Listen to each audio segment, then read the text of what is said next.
성령님 좋은 아침입니다. 이 시간 성령님을 초청합니다. 오늘도 내 안에 오셔서 하나님을 기쁘시게 드릴 것을 소원하게 해주세요. 오늘 말씀을 통해 구체적으로 무엇을 해야 할지를 깨닫게 해주세요. 깨달은 것을 삶 속에서 실천할 수 있도록 도와주세요. 아멘. 오늘 함께 나누실 하나님 말씀은 출애굽기 6장 14절에서 27절까지 말씀입니다. 그들의 조상을 따라 집에 오르는 이러하니라. 이스라엘의 장자 루벤의 아들은 한옥과 발루와 헤스론과 갈미니, 이들은 루벤의 족장이요. 시므온의 아들들은 여무엘과 야민과 오핫과 야긴과 소할과 가나안 여인의 아들 사울이니, 이들은 시므온의 가족이요. 레위의 아들들의 이름은 그들의 족보대로 이러하니 게르손과 고핫과 무라리요. 레위의 나이는 137세였으며 게르손의 아들들은 그들의 가족대로 림니와 시므이요. 고앗의 아들들은 아므람과 이스할과 헤브론과 우시엘이요. 고앗의 나이는 133세였으며 무라리의 아들들은 마흘리와 무시니, 이들은 그들의 족보대로 레위의 족장이요. 아므람은 그들의 아버지의 누이 요게벳을 아내로 맞이하였고, 그는 아론과 모세를 낳았으며 아므람의 나이는 137세였으며 이스할의 아들들은 고라와 네벡과 시그리요. 우시엘의 아들들은 미사엘과 엘사반과 시드리요. 아론은 암미나답의 딸 나손의 누이 엘리세바를 아내로 맞이하였고, 그는 나답과 아비후와 엘르아살과 이다말을 낳았으며 고라의 아들들은 아실과 엘가나와 아비아삽이니, 이들은 고라 사람의 족장이요. 아론의 아들 엘르아살은 부디엘의 딸 중에서 아내를 맞이하였고, 그는 비느하스를 낳았으니, 이들은 레위 사람의 조상을 따라 가족의 어른들이라. 이스라엘 자손을 그들의 군대대로 애굽 땅에서 인도하라. 하신 여호와의 명령을 받은 자는 이 아론과 모세요. 애굽 왕 바로에게 이스라엘 자손을 애굽에서 내보내라 말한 사람도 이 모세와 아론이었더라. 여호와 하나님께서 이스라엘 족속의 조상 아브라함에게 약속하신 400년의 기간이 모두 찼습니다. 400년의 시간 동안 이스라엘 족속은 애굽에서 200만 명이 넘는 민족을 이루었습니다. 이 400년은 결코 짧은 기간이 아닙니다. 조선의 왕조도 500년 동안 흥망성쇠를 거듭하고 사라진 것처럼 굉장히 긴 기간입니다. 그 긴 기간 동안에 이스라엘 족속은 조상 아브라함이 받은 언약을 보존했습니다. 그 언약은 애굽에서의 삶이 고통스러워져 갈수록 의미가 더 커져 갔을 것입니다. 애굽의 바로왕이 이스라엘 족속을 학대하면서 그들의 신음소리가 더 커졌고 구원의 갈망은 극에 달했습니다. 이 시점에서 모세와 아론이 나타났습니다. 오늘 본문은 모세와 아론의 계보를 기록하고 있습니다. 갑자기 족보가 나오면서 이야기의 흐름이 끊기는 것 같습니다. 그러나 이야기가 끊기는 것이 아니라 하나님께서 지금 하신 일이 어디에서부터 시작되고 있는지를 말씀하시는 것입니다. 먼저 14절, 15절입니다. 그들의 조상을 따라 집에 어른은 이러하니라. 이스라엘의 장자 르우벤의 아들은 한옥과 발루와 헤스론과 갈미니, 아들은 르우벤의 족장이요. 시므온의 아들들은 여무엘과 야민과 오앗과 야긴과 소알과 가나안 여인의 아들 사울이니, 이들은 시므온의 가족이요.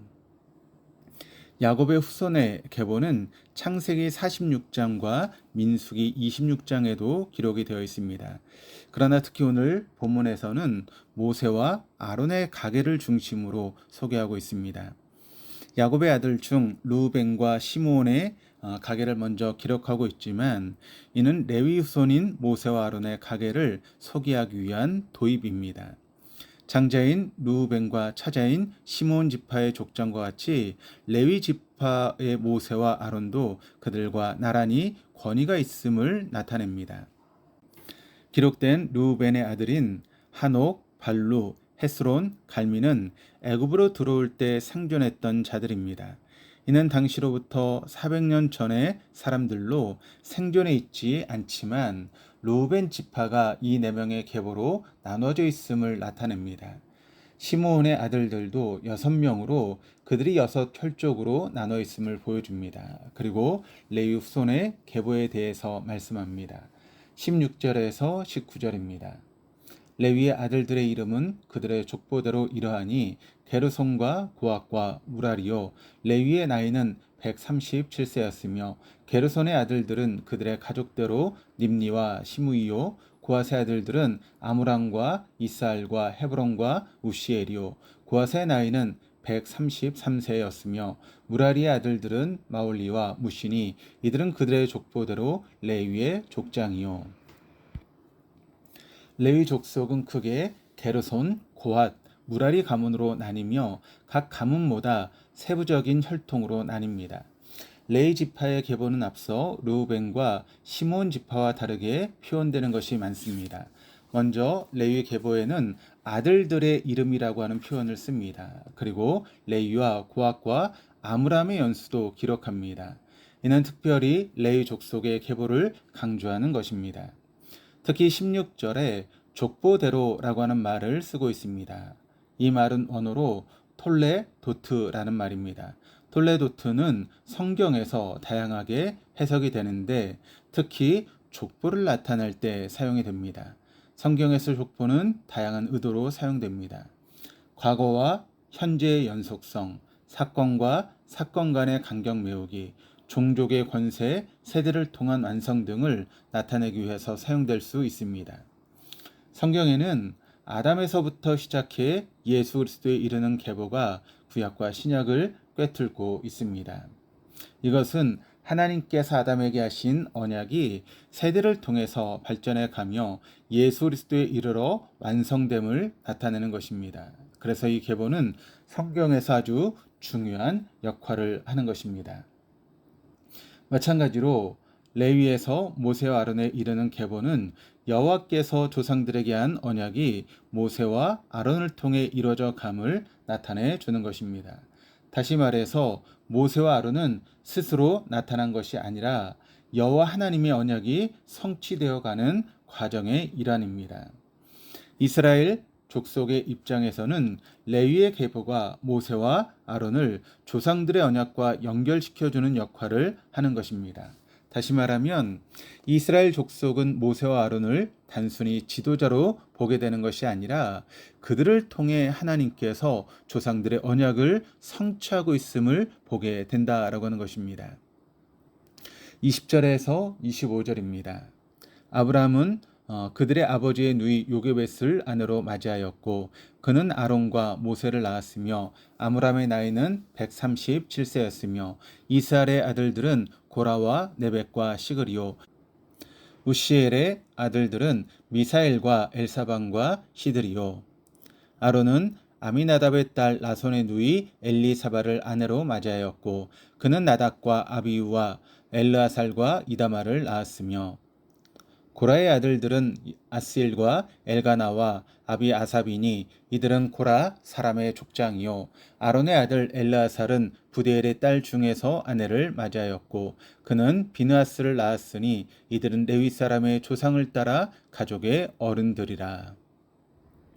19절까지 레위 자손을 전체적으로 소개하고 이제 모세와 아론의 조상 아므람과 고핫을 중심으로 가계를 소개합니다.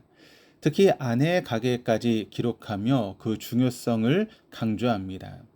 이런 강조는 레위의 후손이 더 중요한 사람이라고 하는 것을 말하는 것이 아니고 본문의 흐름상 모세와 아론의 계보를 중심적으로 소개하고 있는데 초점이 있는 것입니다. 레위의 계보는 고핫, 아므람, 아론, 엘르아살, 비나스까지 직계로 이어집니다. 비나스는 후에 이스라엘 족속이 바알 부올 우상을 숭배할 때 음행하는 이스라엘 자손 한 사람과 미디안의 한 여인을 죽임으로 연병을 그치게 한 사람입니다. 이 족보는 모든 세대를 순서대로 배열하고 있지 않고 중요 족장을 중심으로 기록하고 있습니다. 특히 모세와 아론의 계보에 집중하고 있습니다. 이 모세와 아론의 계보를 통해 여호와께서 이스라엘을 불쌍히 여겨 단순히 구하시려고 하는 것이 아니라 그들의 조상에게 하신 언약이 그들을 통해 이루어지고 있음을 말하고 있습니다. 결국 이는 모세와 아론의 권위를 나타냅니다. 그런데 우리가 의미 있게 봐야 할 것은 계보를 사용해서 그들의 권위를 나타내고 있는 것입니다. 계보는 과거와 현재의 영속성과 세대를 통한 완성을 보여주는 것이라고 살펴보았습니다. 그러므로 모세와 아론의 권위는 그들의 지도력과 능력에 있는 것이 아니라 여호와의 언약에 있음을 보여주는 것입니다. 또한 이스라엘 족속은 모세와 아론의 계보를 통해 조상 대대로 보존해온 언약의 관점에서 자신들의 상황을 보게 되는 것입니다. 그러므로 모세와 아론이 그들을 애굽에서 나가게 하는 것은 모세와 아론이 꾸민 일이 아니라 하나님께서 언약을 따라 하신 일임을 보게 되는 것입니다. 애굽의 학대로 고통의 나날을 보내는 이스라엘에게 찾아온 모세와 아론은 난세 영웅이 아닌 언약의 청지기들입니다. 문제는 이스라엘 족속은 모세와 아론을 받아들이지 않고 원망했다라고 하는 것입니다. 그들이 원망했던 것은 단순히 모세와 아론이 그들의 고통을 해결하지 못하고 오히려 가중시켰기 때문입니다. 이스라엘 족속은 모세와 아론을 인간적인 지도자로밖에 보지 못한 것입니다. 만일 모세와 아론을 여호와의 언약의 계보로 보았다면 그들에게 원망하고 그들이 심판받기를 원하지도 않았을 것입니다. 그러나 이 레위의 계보는 모세와 아론을 여호와께서 조상들에게 맺은 언약과 연결시키는 것입니다. 이 계보는 이스라엘 족속의 관점과 관점을 달라지게 합니다. 26절에서 27절입니다. 이스라엘 자손을 그들의 군대대로 애굽 땅에서 인도하라 하신 여호와의 명령을 받은 자는 이 아론과 모세요. 애굽 왕 바로에게 이스라엘 자손을 애굽에서 내보내라 말한 사람도 이 모세와 아론이었더라. 26절과 27절에서는 모세와 아론이 여호와에게로부터 왔음을 분명히 밝힙니다. 우리는 삶에서 해석되지 않는 공고한 가운데 있을 때 여러 가지 탈출구를 모색하기도 합니다. 그런데 우리의 구원이 어디에서부터 오는가를 생각하면 본문에서와 같이 그것은 다른 것들에 있지 않고 하나님께서 이스라엘의 조상들에게 하신 언약에 있다라고 하는 것을 보게 됩니다. 이제 우리는 우리의 구원이 족보와 가문에 따라 결정된다고 생각하지 않습니다. 대신에 우리의 구원은 예수 그리스도의 십자가에서의 대속에 있다라고 믿습니다. 그러나 우리가 삶의 공고한 가운데 있을 때 그 구원은 보이지 않고 우리의 실제 삶과 동떨어진 것으로 느낍니다. 이럴 때 우리에게 모세와 아론의 계보와 같은 연결고리가 필요합니다. 다시 우리가 눈을 들어 예수 그리스도가 이룬 구원과 하나님의 나라를 보는 눈으로 지금 삶의 좌표를 찍게 해주는 연결고리가 필요합니다. 이스라엘 족속에게는 모세와 아론의 계보가 그 연결고리가 되었습니다. 우리에게는 삶 속에서 하나님의 은밀한 손을 보는 믿음의 눈이 그 역할을 할 것입니다. 오늘도 우리의 삶과 예수 그리스도의 십자가 구원과 하나님 나라는 상관없는 듯이 떨어져 있는 것 같습니다. 멀리 떨어져 있는 그 십자가에서 이루어진 구원을 우리의 삶에 가져오는 하나님의 손길이 필요합니다. 하나님께서는 우리의 공고함과 신음을 들으시고 우리의 삶과 예수 그리스도의 구원을 연결시키는 손길을 내미십니다. 우리는 믿음의 눈으로 하나님의 손길을 볼 때 우리 삶에서 구원을 경험합니다. 그래서 우리는 눈을 들어 그 은밀한 손길의 궁극적인 목적인 예수 그리스도를 바라보아야 합니다. 하나님께서 이 세상 가운데 공고한 우리에게 영원한 언약을 바라볼 수 있도록 손길을 내밀고 계십니다. 그리고 우리의 신음을 들으시기 위해서 늘 귀를 열고 계십니다. 하나님께서 예수 그리스도의 구원이 우리의 삶에 와닿게 하시는 손길을 믿음의 눈으로 보는 우리 모두가 될 수 있기를 주님의 이름으로 축복합니다. 기도하시겠습니다. 하나님 아버지, 고통 속에 있는 이스라엘 족속의 신음을 듣고 언약을 기억하셨습니다. 또한 우리가 삶에서 드리는 기도를 들어주시기를 원합니다. 예수 그리스도께서 우리에게 주신 구원을 삶에서 잊어버리고 너무 멀게 상관없는 것처럼 살며 공고에 빠진 저의 삶에 손길을 내밀어 다시금 그 구원을 회복시켜 주시기를 원합니다. 감사드리며 예수 그리스도 이름으로 기도드립니다. 아멘.